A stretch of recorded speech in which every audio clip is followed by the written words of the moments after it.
আসসালামু আলাইকুম ওরহমতুল্লাহি ওবরাকাতুহু। স্কুল, কলেজ, ভার্সিটি, কওমি মাদ্রাসা, আলিয়া মাদ্রাসার সকল শিক্ষার্থী ভাই বন্ধু এবং বোনেরা, তোমাদের প্রতি আমার বিনম্র শ্রদ্ধা এবং স্নেহভরা আবেদন নিয়ে তোমাদের কাছে আমি কিছু কথা আরজ করব।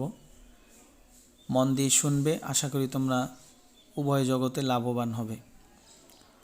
দেখো, আমরা দুনিয়াতে এক সময় কেউই ছিলাম না, এখন আসি, আবার একটা সময় আমরা কেউই থাকবো না। আমাদের এই পৃথিবীতে অবস্থান একটা স্বল্প সময়ের জন্য। দেখো, তোমাকে আমাকে আল্লাহ সুবহানাহু ওয়া তাআলা কতটা ভালোবাসেন। আল্লাহ তাআলা ইচ্ছা করলে তোমাকে আমাকে অন্ধ, খোড়া, লুলা এবং বাকশক্তিহীন এভাবে সৃষ্টি করতে পারতেন।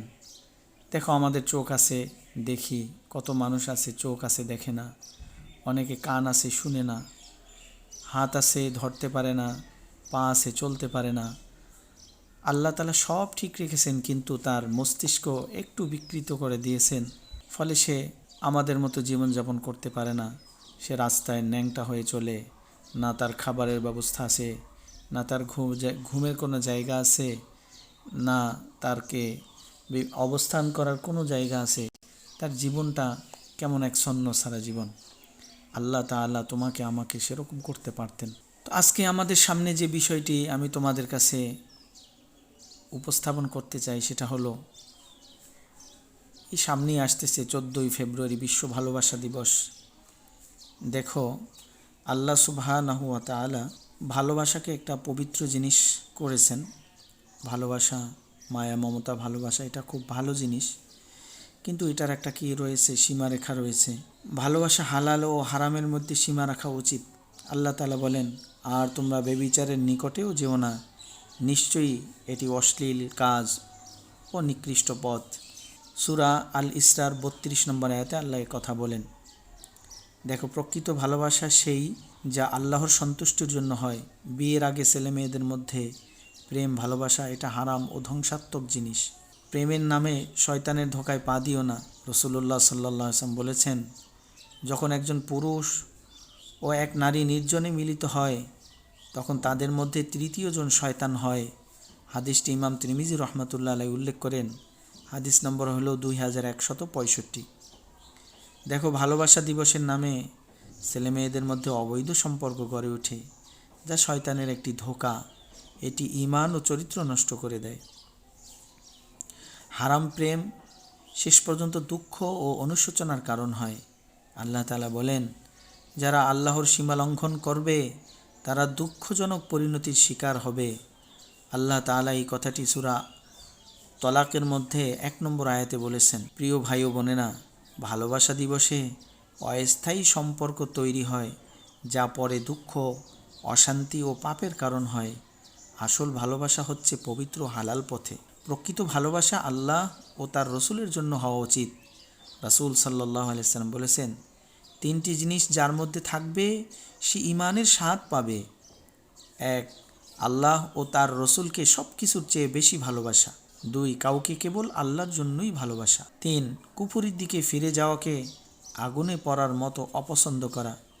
ইমাম বুখারী রহমাতুল্লাহ আলাইহি তার বুখারী শরীফের মধ্যে এ হাদিসটি বর্ণনা করেছেন, 16 নম্বর হাদিস। সুতরাং আমাদের প্রকৃত ভালোবাসা হবে আল্লাহ, রসুল ও দ্বীন ইসলামের প্রতি। প্রিয় ভাই ও বোনেরা, ভালোবাসা দিবসের পিছনের কুফরি ইতিহাস জানো? রাসূল সাল্লাল্লাহু আলাইহি ওয়াসাল্লাম বলেন, যে ব্যক্তি যে জাতির অনুসরণ করবে সে তাদেরই অন্তর্ভুক্ত। ইমাম আবু দাউদ রহমতুল্লাহ আলাইহি 4031 নম্বর হাদিসের মধ্যে কথাটি উল্লেখ করেন।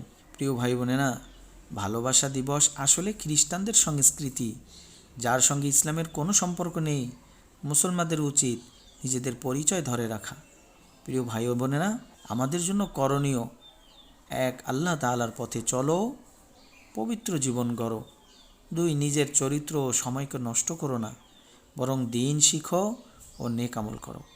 3, যদি কাউকে ভালোবাসতেই হয় তবে হালাল পথে বিবাহের মাধ্যমে করো। দেখো, আমাদের সাথে দুজন ফেরেশতা আছে যারা আমাদের ভালো মন্দের কাজের সাক্ষী।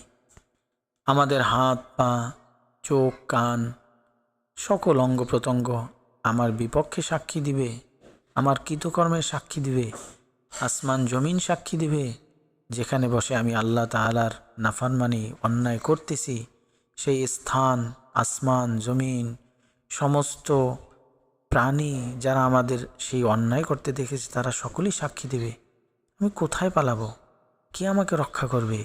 সেই মালিকের সামনে দণ্ডায়মান হওয়ার জন্য একটু আল্লাহকে ভয় করো এবং আল্লাহর ভয়ে ভীত হয়ে অন্যায় থেকে বাঁচো এবং আল্লাহ তাআলার প্রতিশ্রুত সুখের জায়গা, চিরশান্তির জায়গা, জান্নাতের অধিকারী হও।